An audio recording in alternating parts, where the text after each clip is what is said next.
There are actually three categories of people who are currently in between jobs, and they are graduates and they are actually interested in getting jobs. The first category are those people who believe that there are no jobs out there and that the economic situation in Nigeria is very bad. This set of people believe this because they don't even see these vacancies that often, and because of this they believe that there are no jobs in Nigeria.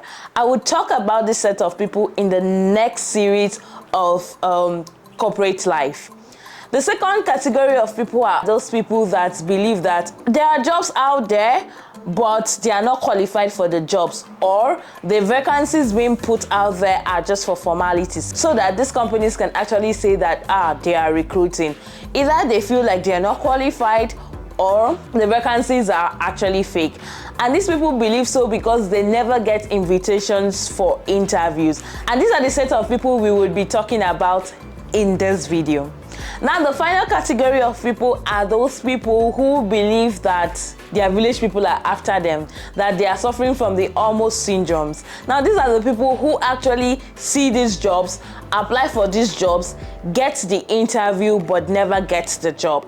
Now, this set of people, what they lack is the interview skills that would actually land them a job. And I will talk about this set of people later on in this series. But today, let's focus on how you can actually get the hiring manager of this company to call you for interview. And I will be focusing on how to create a good resume.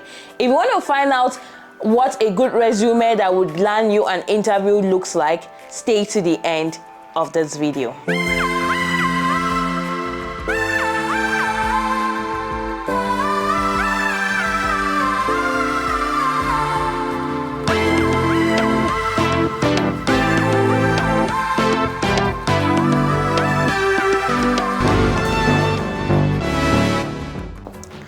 Hi everyone, welcome to yet another episode of Corporate Life on Adulting with Vela. My name is Isabella Awan. I'm a management consultant and a YouTuber based in Lagos, Nigeria. If you're a returning subscriber, thank you very much for sticking with me. If this is the first time of you watching my videos, please click on the subscribe button. Thereafter, hit on the notification bell just beside the red subscribe button so that you can get videos like this, because I know you're here to get educated and entertained at the same time, and that is what this channel is all about. Today we are talking about CVs and resumes. If you remember, a while ago, I had made a video on acing the job, getting the job, or something around navigating life after school. If you haven't seen that video, I'm going to link it up here, or probably up here. I would recommend that you go see that video even before watching this one, because this is like a continuation or a continuing episode from that. So one of the things I mentioned that you absolutely need to ace your job, to land a job in Nigeria or anywhere else in the world, is your CV/resume. And by the way, I hope you know that the two things actually mean different things. Okay, all right, fine. You're here to get educated, so I'm going to do the honors. Let me take 1 minute to actually explain the difference between a CV and a resume. A CV represents the full history of your academic credentials and experience. It can be as long as possible. So feel free to knock yourself out. Feel free to say all the nice things and beautiful things about yourself. Now, CV most times are always used for when you are maybe applying for master's, PhD, or you're applying for like a talking role, something of that nature. However, a resume on the other side is a brief, concise snapshot of your qualification, skills, and experience relevant to land a particular position or role. So one of the things you will see to be the difference between a CV and a resume is that a CV is like generic, it could be long, it's everything about you, but a resume should be tailored and targeted towards a particular role, and we will talk more about this as this video proceeds. With this, you already know that I will be focused on a resume, because it is a resume that you would submit to get a job, not actually a CV. you need to note that whenever a company puts out a job advertisement out there, they get probably hundreds, if not thousands of CVs and resumes. I'm going to stick to resume. I need to try to stick to resume, calling it resume actually. So there are hundreds or thousands of resumes that would be sent in by candidates, and this manager have probably 1 week or 2 weeks to review these hundreds of resumes and make a decision. And when they're making this decision, they pile this resume into yes, no, and maybe. So most times they have a number of people they actually want to move to the interview stage based on capacity of the firm and all of that. So what they do is everybody in yes would actually move. Then if it doesn't, like the number of yes doesn't meet the number they want, they now go to the maybe pile and go through it again and then add up to make the number they want to like actually move to the interview stage. So now the goal here is actually to make sure your CV falls in the yes category, given the fact that most of these hiring managers and recruiters spends about 7 seconds scanning through your CV, and they need to see what they want to see to make that decision. So you don't have time to be beating around the bush. So let me not also beat around the bush and dive right into the things your CV need. Number one, a good font size and easy to read font style.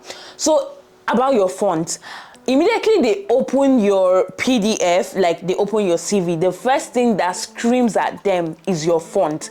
If your fonts are too tiny, your recruiter or your hiring manager has to adjust his or her glasses to be like, what is this? Just know that the probability of you landing in the maybe or no is very, in fact, you will land in the no. Like some of them would even be like, what is this, and close it. Secondly, your font style. Please use corporate professional font styles and leave all these hard to read font styles. Like we have the Arial, we have the Calibre, we have the, is it Anderson they call it? Nobody wants to think if this is an S or an F. No marketing manager wants to worry about that. So please, your CV needs a good font size and font style.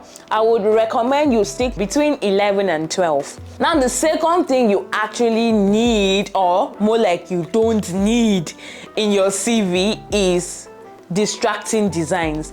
You know how you open some CVs and it's like they use Photoshop and Premiere Pro to design it. I know people use Canva, and Canva have like a lot of good clean CV designs that I could actually recommend, but there are some unnecessary designs and formatting, bubble here, shadow here, that are not necessary. Those things would just end up distracting the hiring manager or whosoever is going through your CV. And instead of this person focusing on the words in your CV, the person is kind of being distracted with the designs all over your CV. So I would recommend keep your CV clean, neat, and professional as possible. The next thing you need on your CV are smart highlighting. Now, what do I mean by smart highlighting? Smart highlighting could include using a different text color or font color. For example, a navy blue, like a blue is good. Avoid red, please. Don't use red. Don't use yellow. Just use a color that is easy, like to catch the eye. You could also use bold by bolding your text. See the underlining being used in resumes. You could use italics when you want to like get some attention, but it's hard sometimes for italics to get attention of people, except they're really taking time to like go through your CV again. So yes, bold and font color, which I would recommend blue, are the two go-to things you could actually use for smart highlighting. Now use these things to like to build your segment and highlight the key things, like the key skills you have, so that once your hiring manager or the recruiter opens your CV, they pop into the person's eye. Do you understand? Like that's like one of the first things they will see. And once those things pop into their eyes, within 7 seconds, they've made a decision, and if there are things they want, you're going into the yes. The next thing you actually don't need in your CV are a lot of text. Yes, you don't need all of that. you really don't need it. You know that segment that we call the personal statement segment? Keep it to 4 lines. And the funny thing is that people without experience are the people that know how to write long lines. You really don't need it. The next thing you absolutely need in your CV are keywords. Now, what are keywords? Now, when you see a job vacancy, or even if you're sending a cold CV to somebody, you need to actually know what are the key things this person would be doing. Like if it's a business analyst role, we need to see analytical skills, we need to see communication skills. Do you understand? Those are the keywords. So we need to see those keywords in your skills and in your experience. When the recruiter is scanning through the CV, they're looking for the keywords. They're looking for when you graduated to see if your years of experience match what they want. So they just look for those key things, and once you tick those boxes, you go to the yes. Another reason you need keywords is that a lot of companies these days use like ATS system, that's application tracking system, to actually screen CVs before the hiring manager or the recruiter even goes through it. So this ATS system actually also scans your CV for keywords. So you need those keywords. Absolutely, they are like no-brainers. The next thing you need in your resume is keeping it short. Yes, you heard me. You need a short resume. Your resume should not be beyond 2 pages. Right now, I have a resume of 1 page. Are you surprised? Yes, I have about 3 years to 4 years experience if you put together everything. What am I saying? I have about 4 to 5 years experience. So brothers and sisters, I don't know why your CV is extending to 3 pages, 4 pages. Like, what is going on? What is really going on? Don't do that. You need a short CV. So make sure you keep your CV short. Now, finally, you absolutely need the key sections of a CV. So when your hiring manager is going through your CV for those 7 to 10 seconds and trying to make a decision, they go to the key sections which you have obviously highlighted with bold and maybe a blue text. Do you understand? Blue color font text. They go through those different sections in your CV to pick actually what they want. Do you understand? Once they see what they want, they make the decision of yes, maybe, or no. Now that takes us to the next section of this video, which is the key sections of a CV. This section, we will be talking about the different segments of a CV. Now, to me, most CV I have seen have 6 sections, or maybe we can call it 7 sections. I would explain later why I said 6 or 7 sections. We will talk about the first 5, which are absolutely important, and then we now talk about the other 2, which makes it 6 or 7. You get? Okay, yeah, let's talk about it. The first thing that should be at the top of your CV, absolutely first thing that should be at the top of your CV, is your contact information. It's very simple. We need your name, your email, your phone number, and your address. Your name in bold, it should be the biggest thing you should see. Capitalize the initials, start with your surname and then a comma. And then if you have any title like we the ACAs, I feel like I'm a proud person. Anyway, like if you have a title like ACA, Esquire, whatever you have, put it in bracket somewhere at the, you understand, at the end of your name, as you can see. Then just underneath it, you need your email, your address, and your phone number. And that forms the top part of your CV, as simple as that. I don't have anything to say more than that. I'm not asking you to put any other thing. Please, you see that part that you put your gender, your nationality, take it out. Yes, you heard me. Take those bios out. The only time those things should be found in your CV is maybe you're applying for a public sector work and those things are absolutely asked for. The next section of a CV is your personal statement or your CV or your resume. Oh God, I need to stick to resume. Or your resume profile. Now this is where this is the part I said it should not be more than like 4 lines, and it should simply just say who you are. You should summarize who you are. So the way I frame my story is one sentence on how far I have gone. So I am a young female chartered accountant with 4 to 5 years experience in consulting, this and that. I am seeking to do this, and this is what I'll bring to the table. The next section is your job experience. Now, normally people do bring in skills here, but for me, I believe in job experience, education, then skills. Why I do it this way is because I feel like that first quarter, like if you divide your CV, if you carry your CV and divide it into 3, that first quarter is like what comes into your recruiter's eyes immediately they open like your CV. So you need to like those first quarter, use it to buy them. Do you understand? Don't be putting things that are not convincing there. Don't put things that are not really convincing there, because I know this skills thing, everybody have competency and proficiency in Microsoft packages, including Excel, PowerPoint, but when it is time to use it, it becomes a problem. I arrange my experience in a chronological manner, and I put it from latest to earliest. So I start with my current job and then work it down. And also most times, I even take out work experience that are not relevant. I put the job title, put the company underneath, then at the extreme end, I put from what time to what time did I work with this company. Then I put like about 3 to 5 bullet points on my role in this company. Now, how to structure your role is also very important, because you have to make sure your role sounds more like this is what I did and this is what I achieved. It's a mouthful on the experience. The next one is education. For education, all I can say is please take out your first school leaving certificate and your junior WAEC. Nobody cares about it.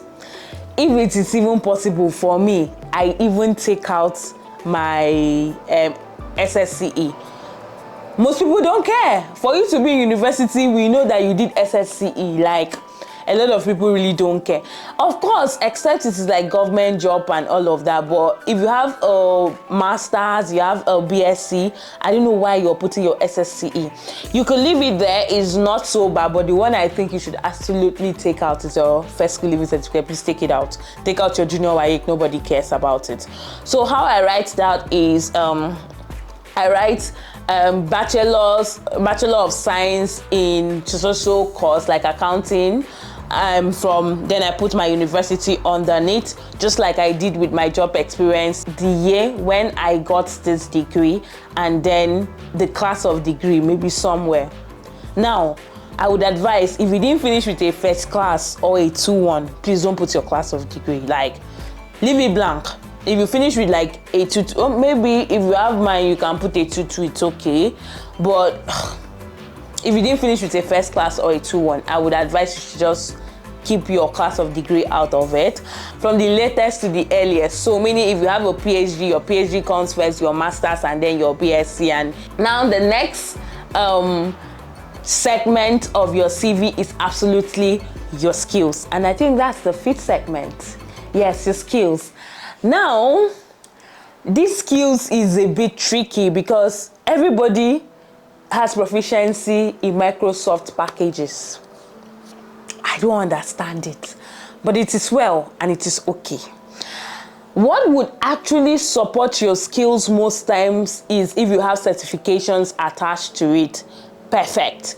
Please put those certifications. Stick to your skills that are relevant for the job. Now that takes us to the 2 bonus points that I said I could merge it as one and call them others, or I could divide it into 2.